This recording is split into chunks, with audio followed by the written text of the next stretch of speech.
Bonjour mes amis, c'est Rex Kabongo, je suis entrepreneur et fondateur de Kinenote. La plupart le savent déjà, mais il faut toujours se présenter parce que on ne sait jamais pour ceux qui nous suivent aujourd'hui.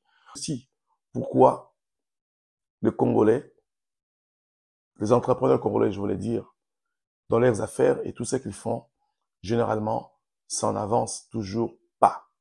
C'était une question pertinente, alors je me suis dit, il fallait répondre à la question.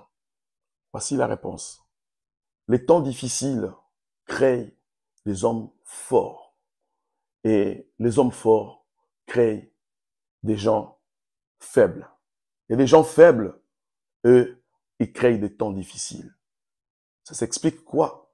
Si tu as vu ton grand-père, ton père a vu ton grand-père souffrir, il est déterminé lui aussi, à cause de la souffrance de son père, il s'est déterminé de devenir un homme dans la vie. Il va se battre pour répondre aux besoins de son père qui a souffert. Et quand toi, tu gagnes de l'argent, tu es bien, tu as beaucoup d'argent, tu donneras une vie meilleure à tes enfants. Et tes enfants, automatiquement, ne comprendront pas d'où vient cet argent. Ils ont la facilité. Tu achèteras des véhicules facilement à tes enfants. Tu leur donnes des appartements gratuitement. Ils voyagent comme ils veulent. Tout ça, ils travaillent pas, ils connaissent pas la souffrance. Et là, vous créez des hommes faibles. Une fois que toi, tu es disparu, tu es mort, tes enfants n'ont pas cette éducation-là de souffrir, de chercher, de pouvoir dégénérer ce que tu les avais laissés. Du coup, ils vont créer un temps difficile. Donc, il faut faire tout simplement l'addition du nombre de familles en RDC ou en Afrique qui ont vécu ce que j'ai expliqué pour comprendre d'où viennent nos problèmes. Et cette question pertinente est un sujet qui nous concerne tous. Et moi, j'ai réfléchi là-dessus. Je ne dis pas qu'il n'y a pas de Congolais qui évoluent dans leurs affaires ou dans leurs entreprises. Mais généralement, comme nous le savons tous, il est très difficile, c'est vrai, de retrouver des familles en RDC. J'en parle beaucoup plus de mon pays parce que c'est par là que je mets l'accent. Et ou même en Afrique, des familles qui ont hérité des sociétés génération par génération. Il est très difficile, nous le savons. Maintenant, la question, elle est tellement pertinente à tel point, nous devons comprendre aujourd'hui pourquoi cette maladie, comme ça, moi je l'appelle. Il y a des entreprises effectivement qui existent, qui ont hérité les entreprises de leurs parents, des grands-parents, tout ça. Mais malheureusement, la plupart, dans la majorité, sont des entreprises à l'informel. Les gens qui font quelque chose, un business par-ci, par-là, à l'informel, ils évoluent. Ce qui évolue aujourd'hui, pour la plupart, c'est à l'informel. Pour comprendre cette question, nous devons réfléchir en vérité. Pourquoi j'ai dit nous devons réfléchir en vérité?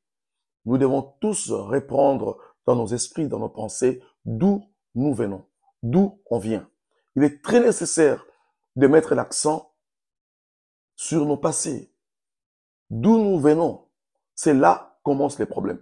Beaucoup de gens commencent aujourd'hui à critiquer ma génération d'où je sors, d'où vous venez, parce que la plupart qui nous suivent sont de notre génération. Alors, on ne se pose pas de bonnes questions.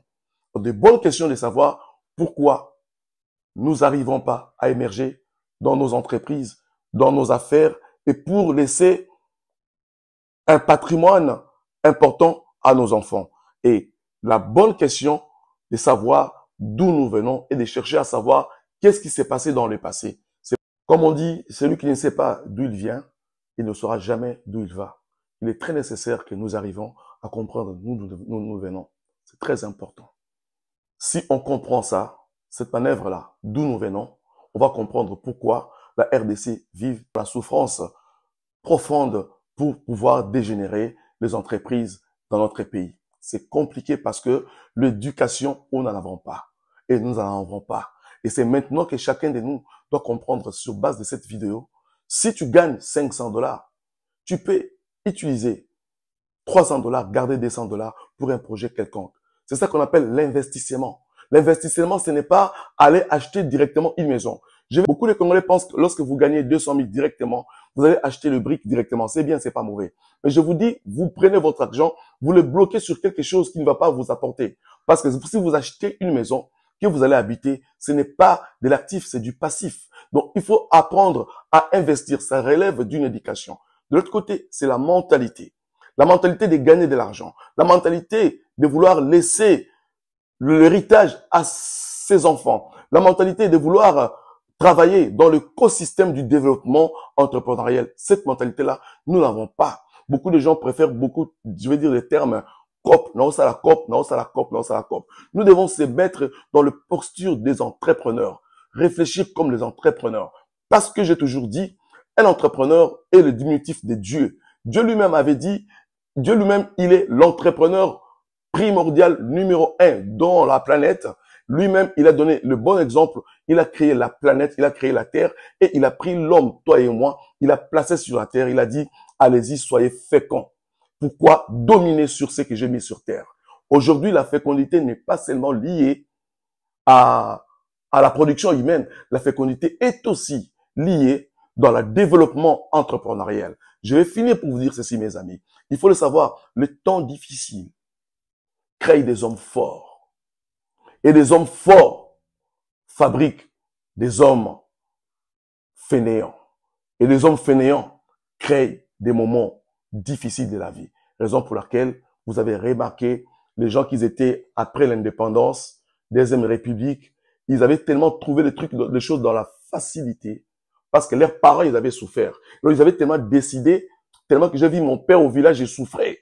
Une fois que j'ai le pouvoir, je vais tellement voler pour que ma famille se retrouve. Je vais tellement faire, voilà, nous sommes aujourd'hui. Et les enfants de Deuxième République, ceux qui sont nés en Deuxième République, vous allez remarquer aujourd'hui, je ne tire personne, c'est qui est la vérité. Ils n'ont rien fait parce qu'ils avaient tout facile. Leurs parents prenaient de l'argent dans la facilité, alors ils ne savaient pas créer.